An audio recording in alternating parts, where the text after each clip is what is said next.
Live from Music City, Nashville, Tennessee, this is your motivational, sensational, inspirational, educational, keenly awaited, highly anticipated edition of the Trading Floor with your humble hosts, Andrew Barbosa and Jeremy Alexander Newsom, with a daily dose of mentally delicious brain food, reminding each of you to love life, live life, and trade it. What's up, folks from around the world? How you guys doing?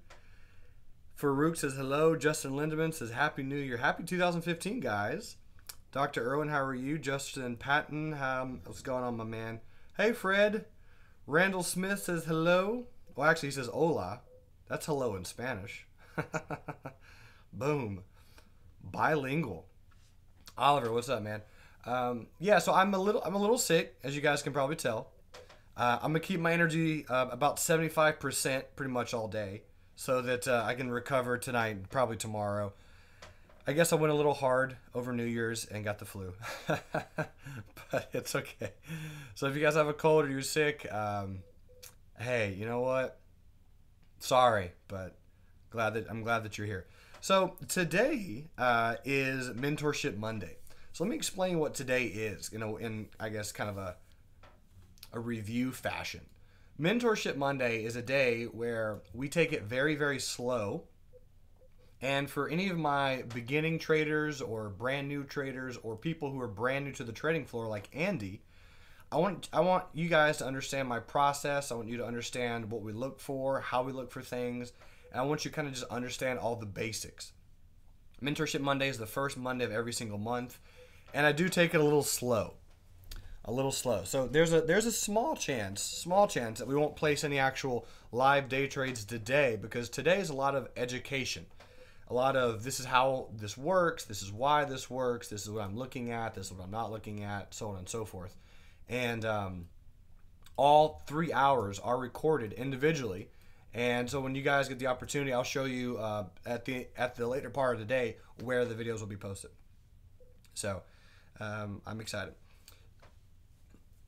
P.S. You probably will hear some coughs at some point. I'll try to mute myself as best as possible. So we'll see. And a lot of water. You'll hear a lot of water and a lot of coughing. But I will survive. All right, cool. So let's start off with what do we do first? What do we do first? Well, in the afternoon, there are a few reasons why I like afternoon day trades a lot. Now, obviously, I like morning day trades as well. Morning day trades is where there's a lot of volatility, there's a lot of movement. But one of the main reasons that I like afternoon trades mainly is two reasons.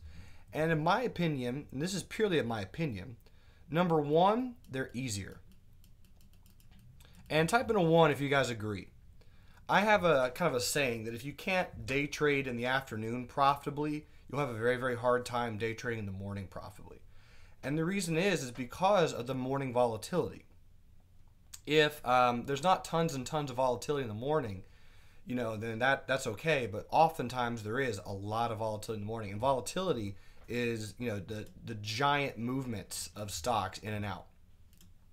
So it moves very, very, very quick. And that's a good thing for traders, but it can also be a bad thing if you don't know exactly what you're doing. So again, in the afternoon, I think it's a little bit easier. Number two, and this is not an opinion, this is, I think, almost fact, is risk to reward is much, much better. Very, very oftentimes, your risk reward ratio is much better. What I mean by that is, in the afternoon, oftentimes you have a very, very, very small risk. Usually just a few pennies, maybe 20 cents, 50 cents. Obviously, it depends on what stock you're trading. If you're trading Apple or if you're trading CLF, it's going to be a different numerical value. But your risk monetarily, as far as numerically, is not that big at all. Therefore, if you risk just a little bit, oftentimes in the afternoon, it is quite easy to find 1 to 3, 1 to 4 risk reward ratios. And we definitely do catch some of those in the afternoon. And that's kind of what we look for in the afternoon as far as day trading is concerned. Now, in the trading floor with real life trading, one other thing that I do in the afternoon is we also go look at swing trades. So not only are we looking at afternoon trades for day trades, meaning I'm getting in and I'm getting out the same day. But we also look at swing trades. So I'm saying, okay, if this continues to roll over in the afternoon, entries here, stops here, and it should continue, tomorrow, whatever. So that's another reason why we do a lot of afternoon analysis. And then, of course, one of my goals in the third hour, which is the last hour that the market is open, is I go and I ask, hey, what's gapping tomorrow? And we go ahead and we create a trading plan for whatever is gapping tomorrow. So for all my for my new students here, this week is enrichment week, which for a lot of you, you have the opportunity of joining incredible real life traders totally for free. And I do appreciate you guys giving me your time and energy and everything. So I love it. Amy, I've missed you, Amy. It's been too long, but I'm glad to finally see you. Amy's back, ladies and gentlemen. So what I'm going to do is right now I'm going to begin the process of what I do, not only for morning day trades, but also for afternoon day trades. And the process is very, very simple. And what's even cooler, you guys ready for this? The process is free. This process I'm about to show you doesn't cost anything. That's one of the reasons that I like it the most. And it's really, really simple. It's free and it's simple. You can't really beat that. You can't really beat free and simple. I mean, you can have free, and if it's really, really complicated, it changes it. But if you get free and simple, it's like, wow. So here's the way it works. Click on Gap Up. I'm going to send you this link. This is from barchart.com. Barchart is a data service. And I'm going to send you guys these links in the chat pane right now. This is simply a list. And this is a list of what's gapping. Because you see, ladies and gentlemen, in trading, there are so many stocks to choose from. There's so many things to look at. How do we ever come up with a good solution to narrow it down? And many people say, oh, just trade with the trend or follow the edge. You'll hear that term often, edge and trend, from any other educational company or whatever. They'll say follow the trend or follow the edge. In my world, what that often means is look for the gap. Because a gap on a stock changes things. It shocks people. It adds what one of my buddies calls shock value. So think of if you're in a stock and you were hoping that it goes one direction, that it goes in an entirely opposite direction. You're oftentimes upset or angry, right? Or shocked or whatever. Let me give you an example. Let me go to Under Armour really quick. Was it Under Armour? Yeah, give me about 3 seconds to pull up Under Armour. I'll find a good gap. Under Armour is just a stock that gaps a lot. That's kind of why I was pulling it up.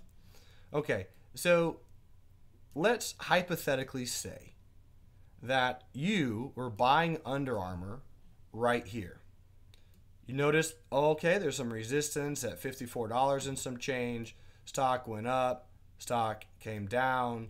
You have a little bit of a double bottom pattern right there. And you went bullish on Under Armour right there, which is April 23rd, 2014. So Amy and Andy, how would you feel? Now I'm asking you personally. How would you feel if you bought into Under Armour at $53 and the next day it randomly gaps down to $51.86? What do you guys think? How would you feel? Charles, Juan, Oliver, Peg, Peju, how would you feel? What would the thoughts be that was run through your head? Probably, oh crap, or something similar, right? That's not good. So you'd probably be scrambling. Peg says, I would take all my Under Armour back to the store. Exactly. So had you gotten to that trade, you would be losing money. Can we just agree on that? It doesn't really matter how you feel, but you're losing money. If you bought in long and you wanted the stock to go up, you'd be losing money. Or as Greg Peters, his famous catchphrase at this point, poo-poo. You're feeling like poo-poo.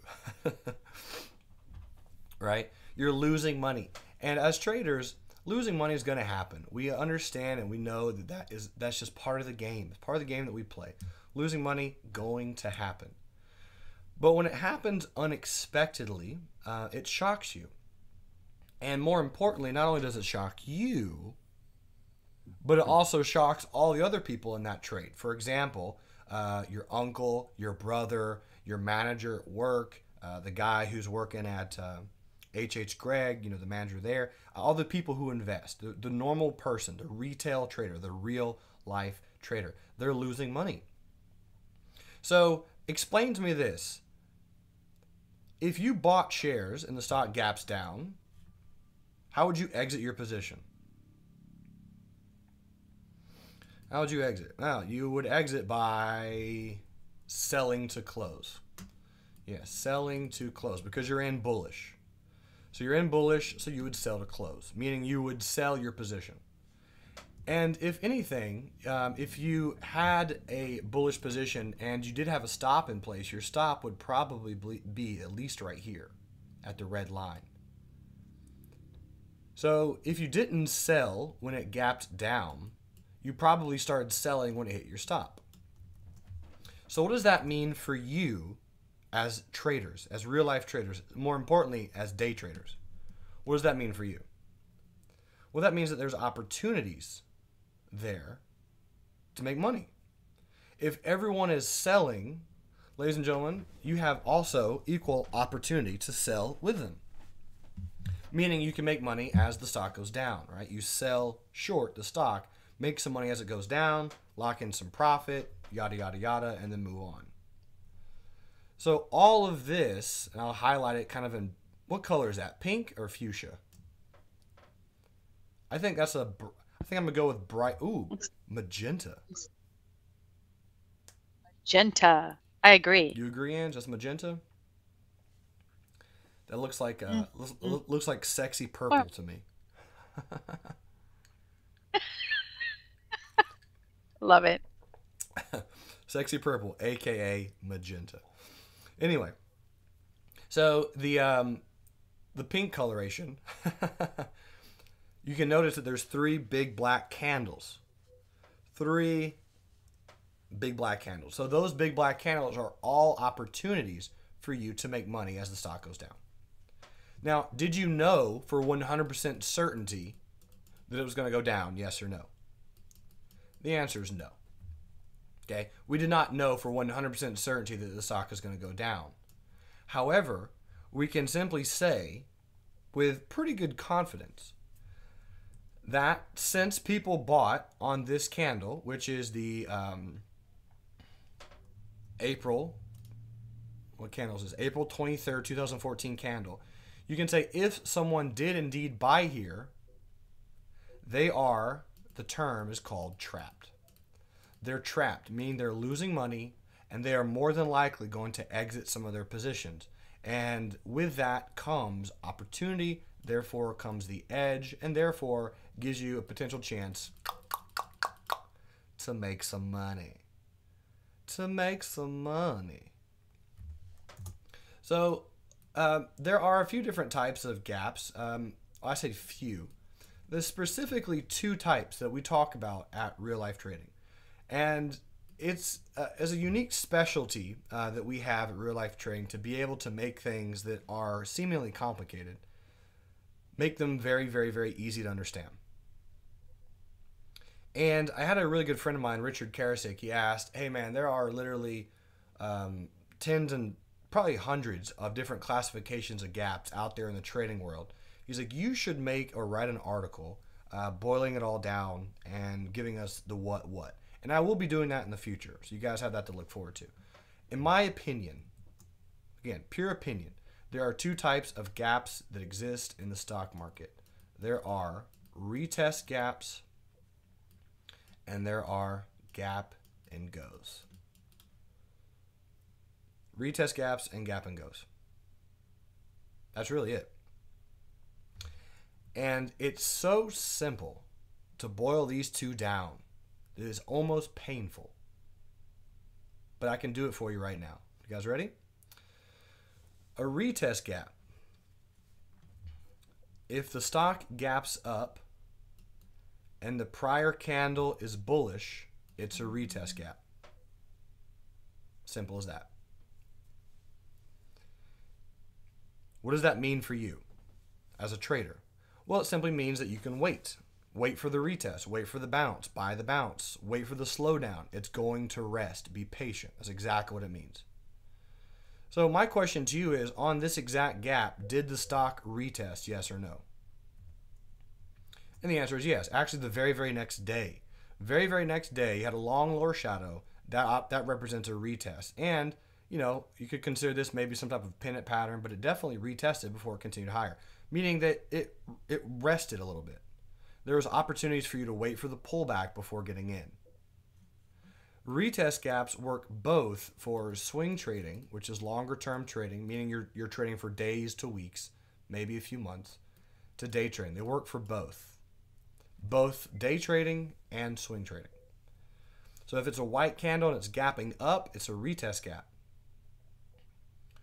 If it's a black candle and it's gapping down, is that a retest gap? Yes or no?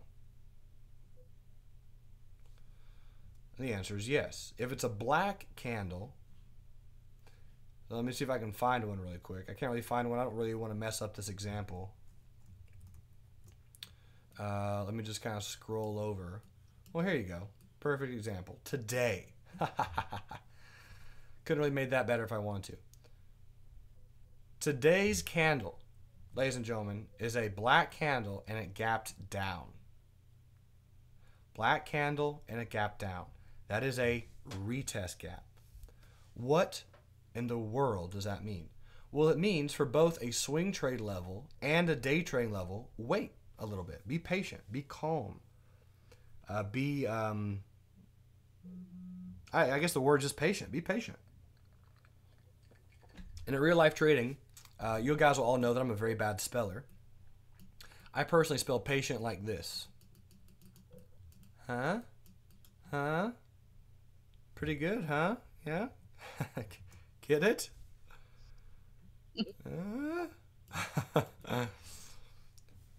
Patient. That's how I spell it. Because if you are patient, you get paid.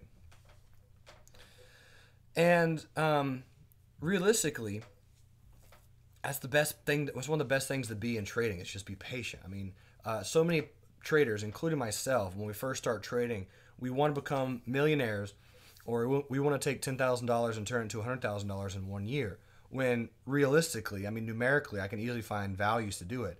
But realistically, in a real life situation, it's very difficult. And what often happens is, 99% of people will blow out their accounts, and that's not what I want, right? I want 100% of traders to be real life traders and understand what it means to be a trader, to mitigate risk, to be a professional, to have a plan, and to use trading as a tool, to use trading capital to pay off credit card debts and save up for down payment on a house, or save up for a new car, redo your kitchen, restore an old house and flip it. I mean, whatever you want to do. That's what you can use for your trading profits. Just you use your trading profits to do real life things. So today on Under Armour was a retest gap. What that means for a swing trade level is that, Amy, what if the stock does this, let's say 2 days from now, and starts to roll over? Could you have the understanding and the idea in this situation to be more bearish than bullish and go short? Yes or no? Based on the fact that it's a gap down, black candles, retest gap, all that jazz. And the answer is yeah. Yep. So on a swing trade level, you kind of wait for a retest. It doesn't have to be big, but you, instead of getting in right now, today, you could have the understanding of, all right, I'm going to wait for tomorrow to see if we do a little bit of this action, and then continue. Let's go look at the day trade level and see what Under Armour did today. On a day trade, Under Armour actually right now looks very, very good. Give me 1 second. It's stronger than me, but I think I might have to give us a trade setup. I'll give you guys all the breakdown, but for some of my advanced students who've been with the trading floor for over 2 months now, you guys have an idea of what's going on. I'm trying to find a good stop value. If we break this low on Under Armour, though, at about $65, I'd be more bearish than bullish. Let me go look at the hourly chart. Looks very, very, very nice. And let me just give me 1 second. I'll explain what I'm looking at for my newbies out there in just a second. Okay, here's what I want to do, students who are a little bit more succinct to what I'm talking about. Looks like Under Armour is forming something like this. Let's see if this trades sideways for about 10 or 15 more minutes. That way it'll give us a better stop entry, somewhere like around here. So I think in about 10 minutes or so, my setup would be 64.93 by 65.21. I think that'd be my Under Armour entry.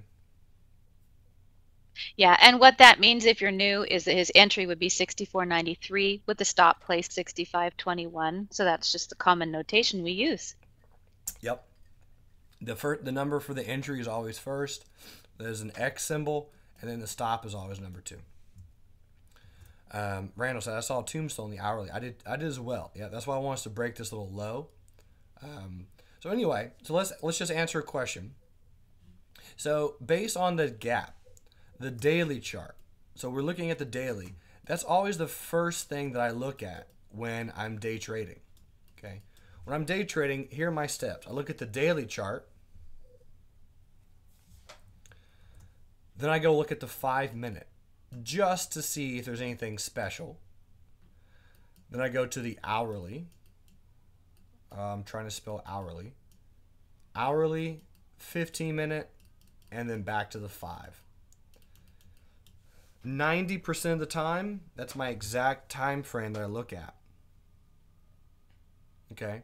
So exact time frames, almost in that order, 99% of the time. Daily, then I go into the 5-minute just to see how it looks, to see if there's any opportunities. Then I go to the hourly to verify 15 and the 5. That's almost exactly what I just did on Under Armour. So here's the daily. The daily, we say, okay, it's a retest gap. How do we know it's a retest gap? Very simple. Prior candle's black, it gapped down. We're done. Boom. Finished. Mop it up. Whatever whatever terminology you want to use. Okay? Retest gap. Prior candle's black, it gaps down, retest. Boom. Simple. Easy. So then I would come to the 5-minute.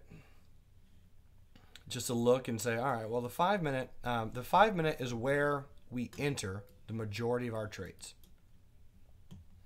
So based on the 5-minute chart is where you are going to enter, again, the majority of your trades. You're going to go look at the hourly because the hourly helps you determine if there's a lot of trapped people. Remember that term trapped. It means that you're losing money. What would you guys think? Yes or no? People are being trapped on this trade. And this is on the hourly. Let me give you just the candles so we don't have to focus on anything else. Because again, I use very, very, very little indicators. Very little indicators because indicators do not tell you what the price is going to do. What gives you an understanding of what the price might do is human emotion. And human emotion is reflected in price and candlesticks. Because you can see what people are doing because you can also ask yourself, what would you do? And if you would do that, probably other people would also do that.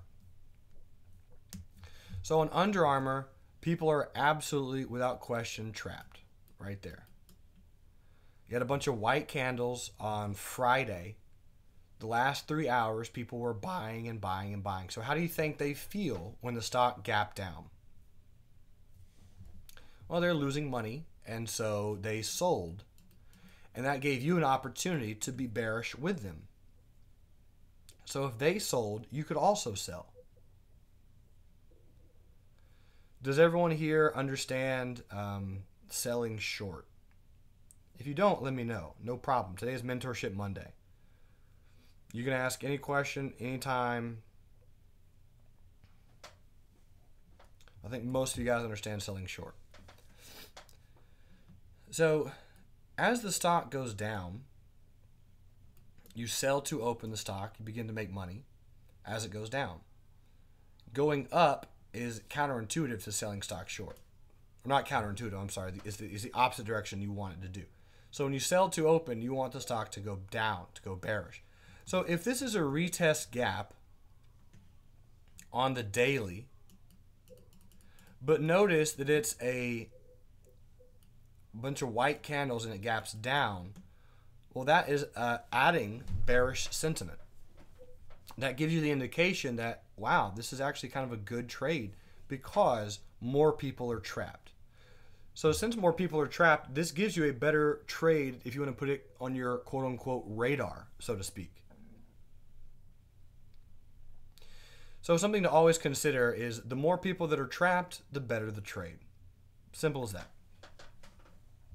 The more people trapped, oftentimes, the better the trade will be. I don't say it doesn't mean it has to be profitable. Okay, you're always going to lose money on trades at some point. I mean, that's just going to happen. We're going to talk about risk mitigation a little bit later in today's session, because again, today is just totally 100% a review of exactly what I do, and it's even a little bit slower than I normally would, just because I'm sick. Not incredibly terrible sick, but sick for my standards. So anyway, so Under Armour gaps down, traps people. So on the 15-minute chart, you can see the 15-minute chart also had some white candles. So you're saying, okay, wow, these people really are trapped. So your entry would be on the 5.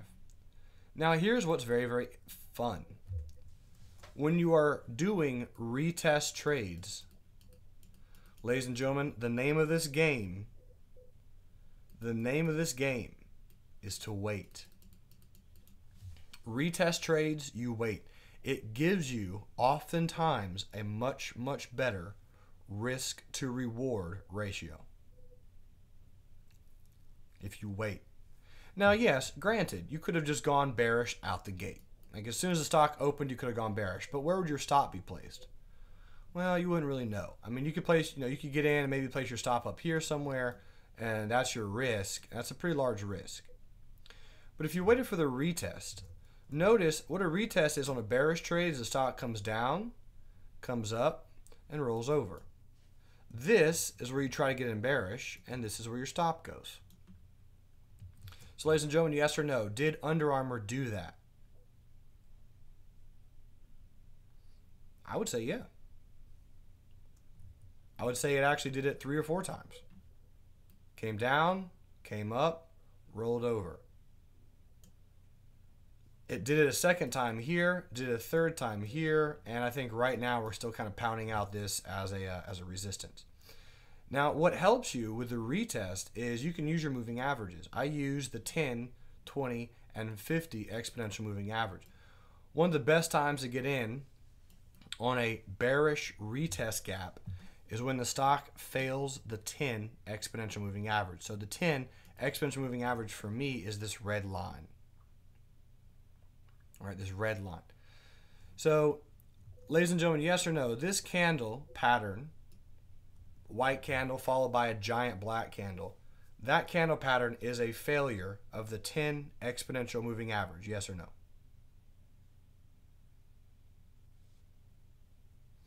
Is that a failure? Yep, that's a failure. That's what a failure looks like. Now here comes the fun question. Is the trade going to work? Is the trade going to work? We don't know. Simply do not know. Never know if a trade is going to work, ladies and gentlemen. That's the unfortunate thing. All we can do as traders is go in with a plan, follow it, follow the plan, and mitigate risk. That is trading summed up in 23 seconds. Create a plan, follow it, and mitigate risk. I don't care what the plan is. I don't care where you came up with it. It doesn't even matter. Some people have no idea how to quote-unquote trade. Some people have never looked at a chart in their life. Some people don't know about fundamentals. But there are plenty of people out there that they do exist that they don't really know how to trade, but they have a plan. Their plan is to I don't know, buy Caterpillar at 80, and then when it gets to 90, sell it. And they'll do that trade every single time it happens. Why does it work? Because that's their plan. Now, some people who do that don't know about the mitigating the risk part, and that's understandable. That's where you do have to have some trading or some knowledge usually. But you have to have a plan, you follow it, and you mitigate risk. That's all. That's what trading is, ladies and gentlemen. My privilege is in real life trading is to help people create plans, to help people follow them, and to help mitigate risk. That's really all I do. That's why we're all here together, right? I help people create plans, I help people follow, and I help people mitigate risk. I'm just a voice. I'm just a guy who likes to talk. And I also love trading. And I love people. And I put all those three things together and I was like, oh my gosh, this is a perfect opportunity. Let's make this happen. So that's what trading is, right? Create a plan, follow it, mitigate risk. You're done. Prasad's calling it the trade sandwich. Sure, I like it. I like it. So here would be, realistically, your trade setup. Your entry, and now this would have been a retest trade, okay? Your entry would have been 65.27, and your stop would have been on this exact trade. Give me 3 seconds. Your stop would have been 65.73. So you would have waited for, here's your failure candle. Wait for a move lower than that candle, get in, and then place your stop, and then from there, we'll see what happens. That's really the best you can do. From there, see what happens. So, with that being said, here's how you calculate risk. The entry would look like 65.27 by 65.73.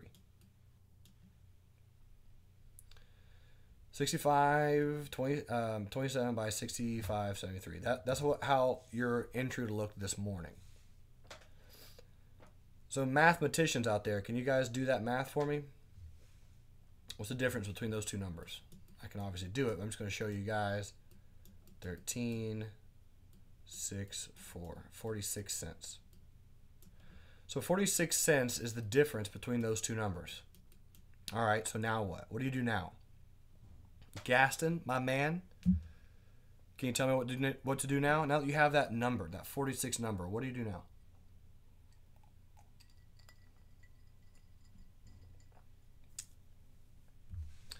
Now you take your risk. This is the risk management part. Your risk is what I call your R. Not I, there's other people that do it. But many people call it your R. Your R is your risk unit. And ladies and gentlemen, this is the unit of money that you are willing to lose on any given trade. So if you lose on that trade, you're okay. It creates certainty in your trading plan. It reduces stress, and it also reduces loss. Your risk unit should be 1 to 2% of your account value, no more. And this goes into day trading and swing trading. So let's say you have a $30,000 account and you want to day trade with that account. Your R could be 300 or 600. Let's just say your R is 300. This is the amount of money, again, that you're willing to lose. I can't tell you how much that is. I can help you calculate it. But ladies and gentlemen, each and every one of you have to have your own R. You have to come up with how much money are you willing to lose. So again, you create that amount. You determine that figure. So let's say 300 divided by, and this is where the magic number of 46 cents comes in. Take 300 and you simply divide it by your stop value. That's what it's called, your stop value. 300 divided by 46, and that comes up with a number, 652.17, yada, yada, yada. What is this number? This number, ladies and gentlemen, is the amount of shares that you can trade for your amount of risk. Simple as that. So that means on Under Armour, you could have shorted 652 shares. And if you had your entry at 65.27 and your stop at 65.73, and you got stopped out, how much do you lose? You lose 1R. That's it, 1 risk unit. So yes, this would be 652 shares, or if you trade options, this could be 6 contracts. 6 contracts or 600 shares. Either one. All right, cool. That sounds simple enough. Find your entry, find your stop, do the math, take how much you're willing to lose per trade, divide it by your stop value, and you come up with the amount of shares that you can trade. From here, what do? From here, you take your entry, your stop, the difference, 46 cents, multiply it by 2. What is this? This is giving you your target. 92 cents. This tells you where to exit some of your position. 92 cents. So since we're in a bearish trade and we want the stock to go down, we subtract 92 cents from 65.27. So let's just do the math really quick. 65.27, 92. All right, so this is 4. This is 11. No, this is 12. Okay, so this is 5, 3, 4, 9. 94.30. I'm sorry, 64.35. 64.35 would be what? 64.35. 64.35 is where your target is. This, ladies and gentlemen, represents 2 times your risk unit, or 2R. And in my opinion, that's awesome, right? You guys all heard the terminology. You know, you should make more than you're risking, right? We all know that. You should make more than you're risking. So what do you do at 2R? Well, that comes down to your plan. You can really do anything you want. It doesn't really bother me one way or another. What I do most of the time is exit half of my position there. So if I had 652 contracts,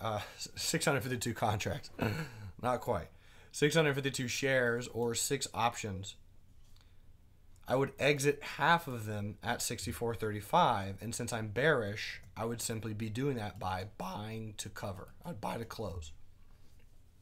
So I'd buy the position, obviously exiting it, and that's really about it. So you get in bearish, you find your 2R, you exit half your position, and then again from there you start doing some stuff. You start moving your stops, mitigating your risk, so on and so forth. So if you were in this trade right now, right at this moment, this exact trade setup, right here, I would actually take my stop and move it down to approximately here. That would be getting above the pivot of this peak, and this peak. And notice the 50 exponential moving average is below the stop, so it looks like the stock is going to come into the 50 and then potentially and maybe roll over.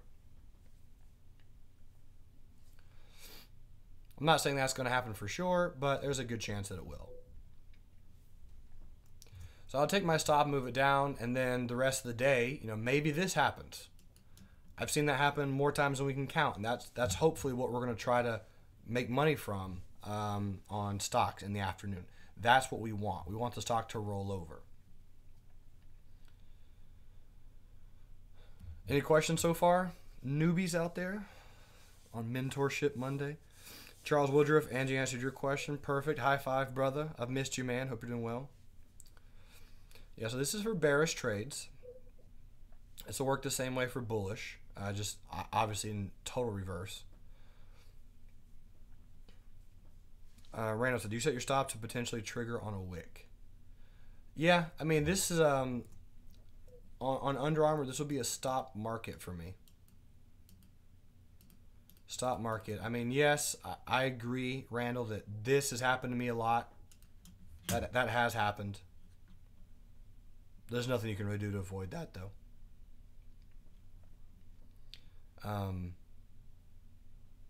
Yeah, there's not much you can do to avoid that, unfortunately. Because the funny thing is, not only has it happened to me, it doesn't happen often. Okay, let's not say this happens every day. It does not happen every day. I would say probably 1 out of 30 trades. That's a Newsome statistic that I just randomly create on my own, but usually probably isn't that off. Probably 1 out of every 30 trades that'll happen. But what oftentimes happens is it'll do this, it'll wick up, stop you out, and you'll say, crap, it's a wick, and then it'll do like this. That's oftentimes what happens. You think it's a wick, and then 15 minutes later, it just takes off. Satish, thanks so much for the message. He said, is this a trade to be closed the same day? Yep. Absolutely. Good, great question, but this would be a day trade. So realistically, I think it's a very, very good split on the trading floor, 50-50 of what we look at. 50% of what we look at are day trades. It might be 40-60, but it's very, very close to kind of half. Probably 40-60. What do you guys think? Is that probably closer? Yeah, it's probably closer to 40-60. I don't know. Maybe 41. It doesn't matter. But I'll specifically say this is a day trade or this is a swing trade. And I'll call out all the numbers. And oftentimes, every now and then, I'll even go into a little bit of a why. Why would I like this trade? So on Under Armour, if you're in the trade right now from the morning, I think right now you're probably at break even, which is awesome. Right? You're not losing money, not making money, but you're at break even. I'd probably have my stop at approximately 65.61, maybe as low as 65.39. But on Under Armour, bottom line, if you took the trade, you're not going to lose much if you're in it. This might be a great retest for tomorrow as far as a swing trade's bearish. So you guys want to keep your eye on that. We might look at that later in the day. And we'll look at that some tomorrow. Because this looks like a gorgeous gap to me. It's pretty. I wouldn't say gorgeous. It's nice. It's a nice gap. Look for a retest and a failure. That could be a good risk-reward ratio. Next target, approximately $60. Ray, yes, that's a little bit more of an advanced strategy, but probably won't be talking about that in this exact class today or this week. But that's actually an advanced class. Very good question, but yes, I will be doing that. He was asking about protective puts instead of stops.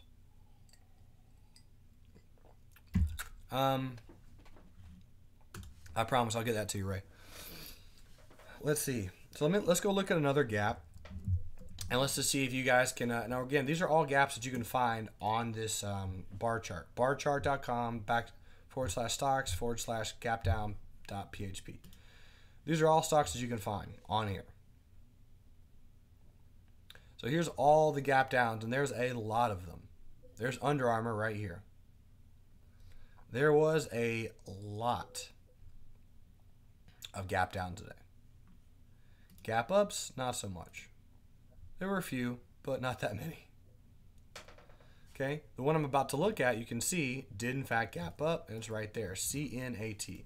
All right, ladies and gentlemen, so it's a white candle, and it gapped up. What type of gap is this? White candle, gapped up. This is a retest gap. Yep, simple as that. White candle, gapped up, retest gap. Not that bad. You guys did well. So right now I'm just kind of drawing some support and resistance lines. Many of you guys are very, very familiar with that. So I'm just kind of drawing some lines. I think my internet's going a little slow, but that's okay. So we have some resistance at 1244, support resistance 956, and support at 547. So if this was a retest gap, we want it to bounce off the exponential moving averages on the 5-minute chart. So, ladies and gentlemen, here's the stock. It comes down.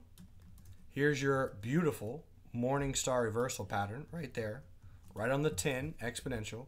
And so you could have said in this situation, okay, I'll go bullish above that black candle. So my entry, 1036, and my stop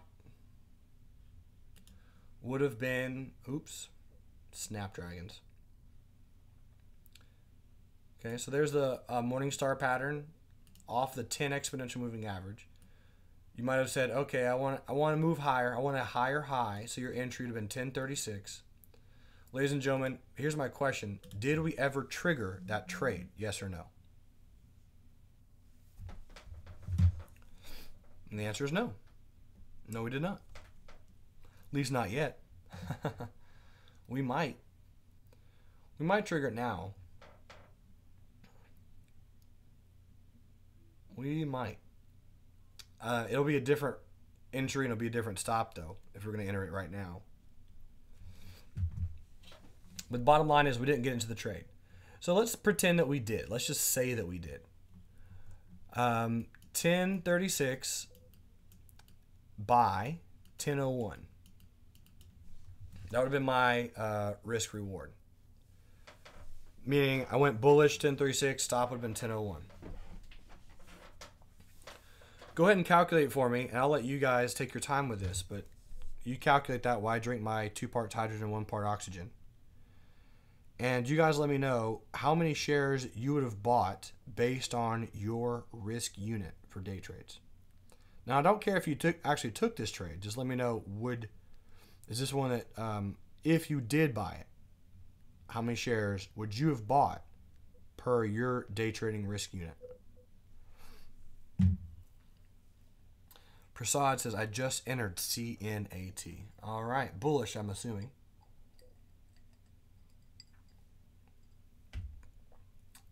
I can see that.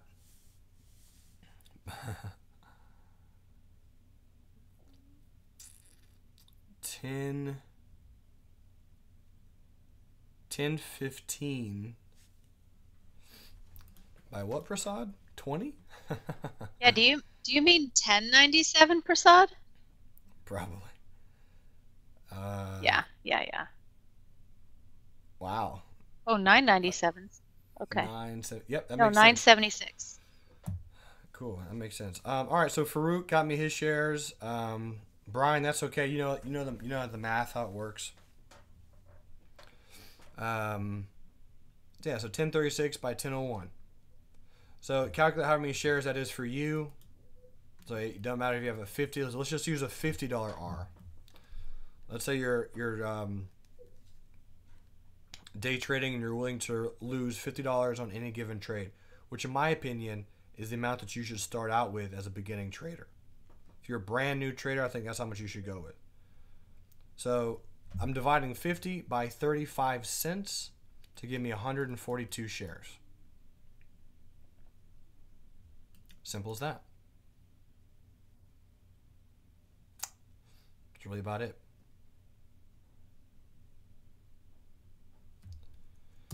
So let's look at CNAT right now.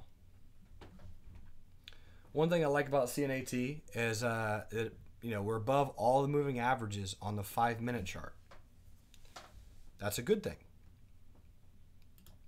So let's go back to the daily and ask ourselves, okay, what is a retest gap? And it is currently retesting as we speak. So that makes sense. All right, so we go to the 5-minute. We look at the 5-minute, and the 5-minute, we're looking at it, and it says, okay, well, we traded down. We're bouncing now. We bounced down here off the 50 exponential moving average.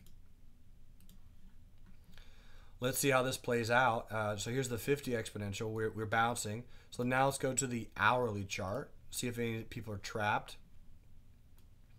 And on the hourly, you can see that it's kind of a nice little candle pattern shaping up, but you're not really trapping tons of people. And by tons of people, I mean not really a lot of people at all. You had some really nice bullish candles the other day, gapped up. So obviously, the reason this is a retest gap, ladies and gentlemen, is if you have a white candle. Let me go back to the daily chart and explain it. I'm explaining the why behind this trade.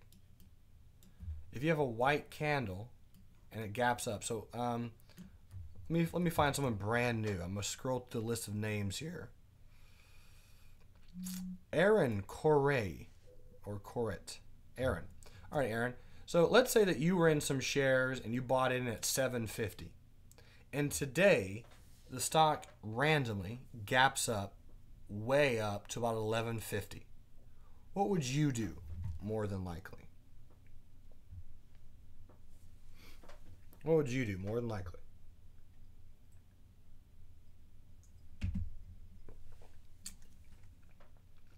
More than likely, you would sell your position. Right? I mean, as a trader, if you get into a trade and it gaps up very, very nicely, you're going to take your profit. Take profit. You're going to take some profit. Right? You're going to sell. And if you're going to do that, there's a very, very good chance that there's some other people who are going to do that as well. And that, my friend, is how you know to wait for a retest. Because again, if the stock is gapping up and the candle is white, you would know and you would say to yourself, okay, well, it's a bullish retest gap because there's people who are profitable on this trade. They're going to sell to lock in a profit. Therefore, it's going to create some selling pressure. Therefore, I'm going to wait, be patient before taking this trade. Make sense? Any questions on that? So that's how the white candle gap up retest gap comes from. That's the why. And it's as simple as that. Really as simple as that. Ladies and gentlemen, what type of gap is this right here? Retest gap. Yep, retest gap. It's a black candle, gap down, retest gap. Did it retest? Yes or no? It sure did, and then it continued lower. Boop. Then it retested again and continued a little bit lower. Okay, so today's gap on CNAT is also a retest gap. So let's go into the 15-minute chart and then the 5. And let's see if we can have an entry. And believe it or not, I kind of like where we are at right now.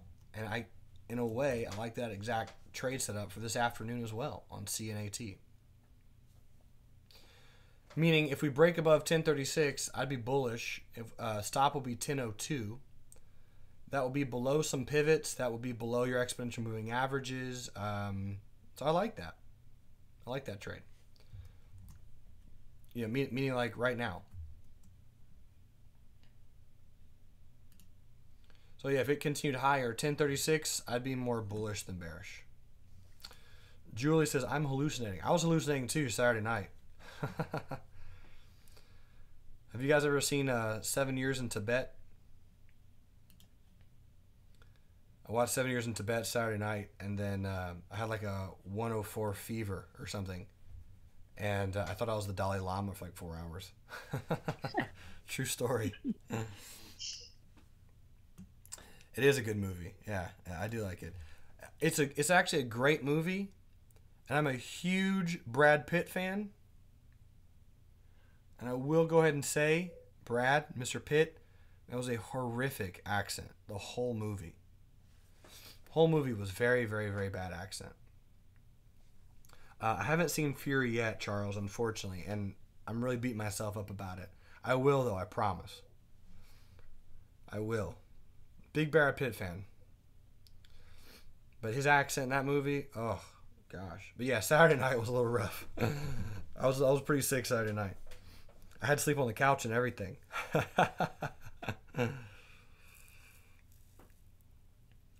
Pastor, did you have your flu shot? No, I actually didn't.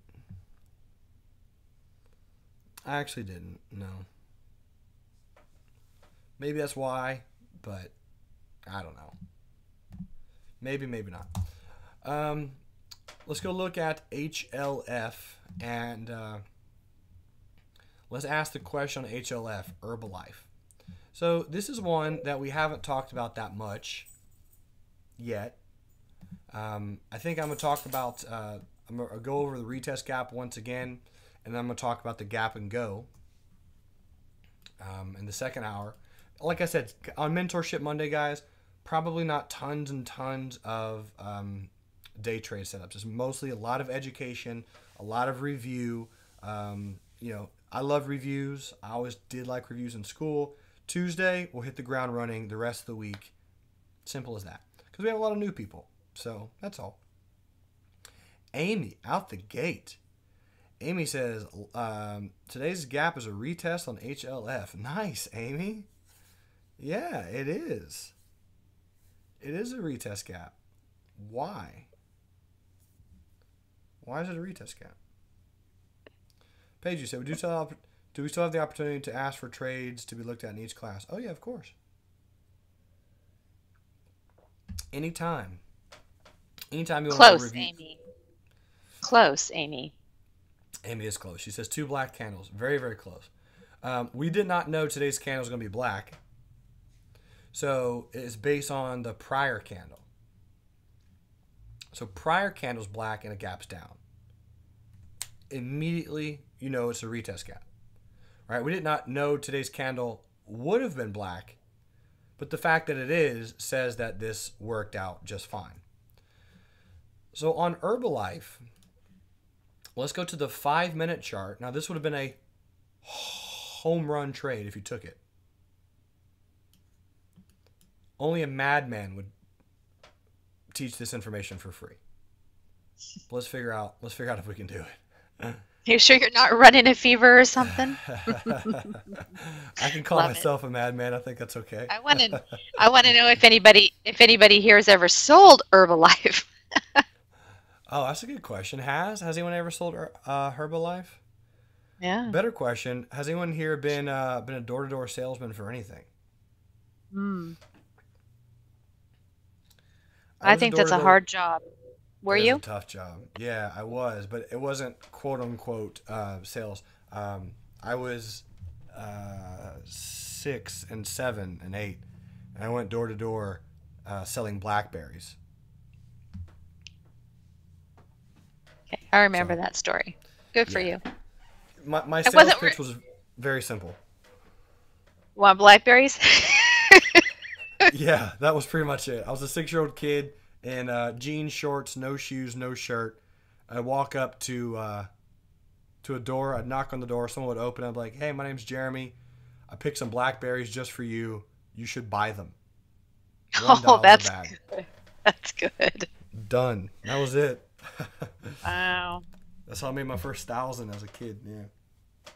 Does it count if I used to have a newspaper route and I used to go door to door, not only collecting from subscribers, but trying to get new subscriptions? I guess that counts. That totally counts. Yeah. I won a couple trips to Santa Cruz Beach Boardwalk, getting a lot of sales. Probably because I was tiny and really cute. That'll do it. That'll do it. Hagen said I sold chocolate in elementary. There you go. There you go. Oh, I hated that. There you go. Mm-hmm.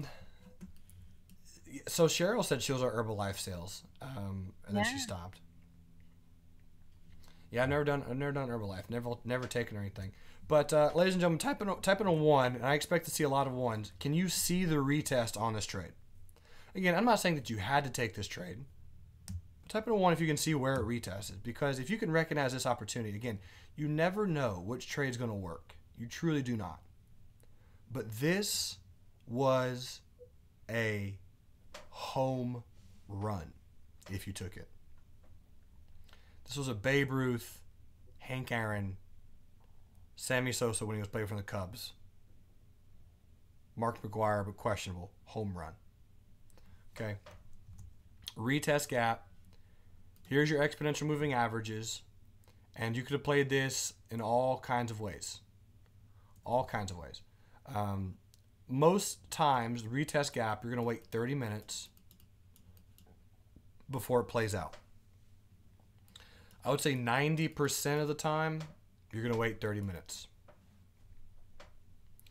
So this was a retest. You could have taken this bearish, bearish entry here, stop right here.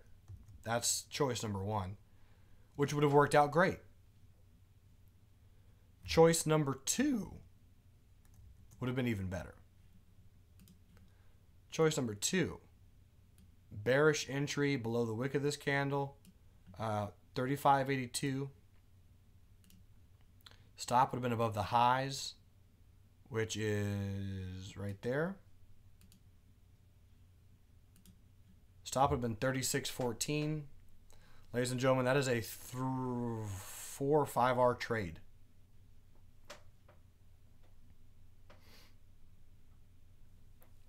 Four or 5 hour trade. So a realistic day trading goal, 1 hour a day. Or average, an average of 1 hour a day. If you can average 1 hour a day for 10 hours per month, you can make a living day trading after about 2 years of work. Because you gotta get your R up, right? You gotta prove to yourself that you can do this. So most people start out with a $50 R, 50 to 100, 100 to 200, 200 to 400, and this is around year 2. So this is the month 3 or 4 months, first 3 or 4 months. This is usually month 4 to month 10 or something. This is after about your first year or so. It's a $200 R, and then year and a half you're at $400 R. So if you're making 10 hour a month with a $400 R, that's $4,000, which is good. That's $4,000 a month. I'm not saying that that's the best pay in the world, but for a day trader, that's really not that bad, and that's really, truthfully, not unrealistic. That's a very, very real life expectation.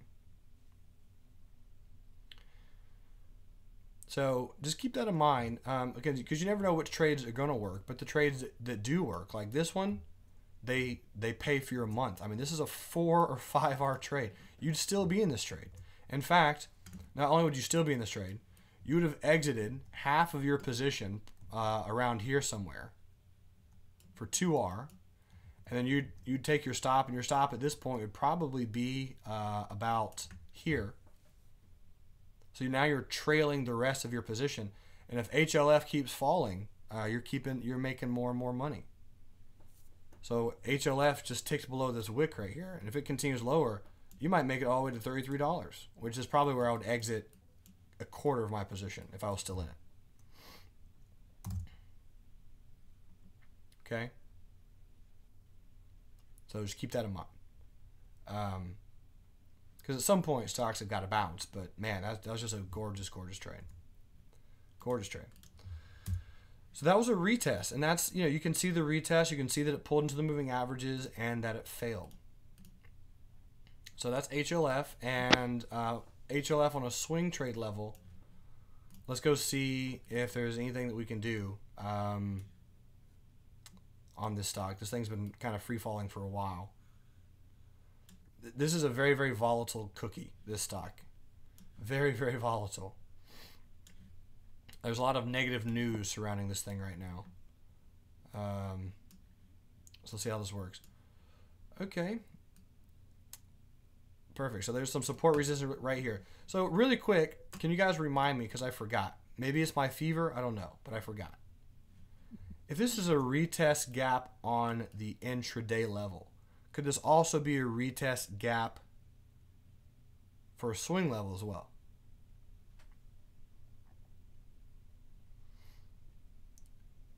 And the answer is yes. Absolutely. So what could we wait for? What could we wait for? Well, we could wait for tomorrow or the next day this to happen. And then if this begins to happen, we can get in bearish. Simple as that. So that we can know that, hey, give this trade some time to rest. Now, maybe it doesn't rest that much. Maybe it's only tomorrow, comes up here and then continues, but that's a retest. Or maybe it does this, and does this, and you enter bearish here and place your stop here. But either way, just this one tiny gap gives you the obvious understanding based on just simple, blatant, what does the gap say? Gives you a great understanding of what you could do on this particular trade. So that's the retest gap. Let's now focus on the gap and go.